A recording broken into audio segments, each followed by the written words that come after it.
C'est important là, de passer un peu de temps pour essayer de filer le plus de conseils, d'essayer de motiver le plus de personnes. Je suis persuadé que s'il y avait plus de boîtes encore qui se créent en France, bah, on pourrait faire des choses géniales. Donc c'est important, je pense, quand tu es entrepreneur, d'essayer de filer le plus de coups de main possible aux autres entrepreneurs.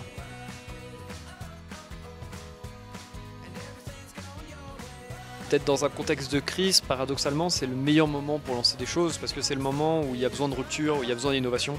Quand tout va bien, ça sert à rien de créer des nouvelles choses, alors que c'est quand tout va mal que les gens vont se demander comment je peux avoir des services moins chers, ou des services peut-être plus chers d'ailleurs, ou des services plus performants, plus intéressants. Il y a un besoin de rupture, il y a un besoin d'innovation, et je pense que c'est là que les startups peuvent justement se redistinguer.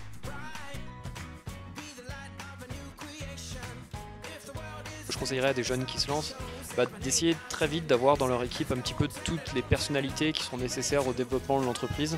Quand tu te lances, tu as un projet, mais généralement tu vas être obligé de faire ce qu'on appelle un pivot, qui est de changer un petit peu ton projet, parce que tout ne se passe pas forcément comme prévu.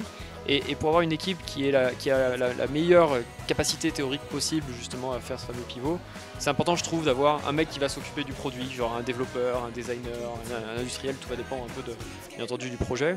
Un mec qui va s'occuper vraiment du commerce, rapporter des thunes, parce que c'est quand même le nerf de la guerre. Et à l'inverse, un mec qui va s'occuper des finances, c'est-à-dire faire en sorte de dépenser le moins d'argent possible, gérer les trésoreries et gérer la banque et gérer les mauvaises nouvelles.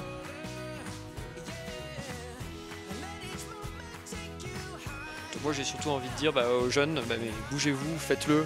Je pense que c'est génial, tout le monde peut créer des boîtes. Et je pense, par contre, quand tu es jeune, l'avantage que tu as, c'est que globalement, tu n'as pas grand-chose à perdre, à part beaucoup d'expérience, un bon carnet d'adresse. Faut y aller, faut tester, c'est cool.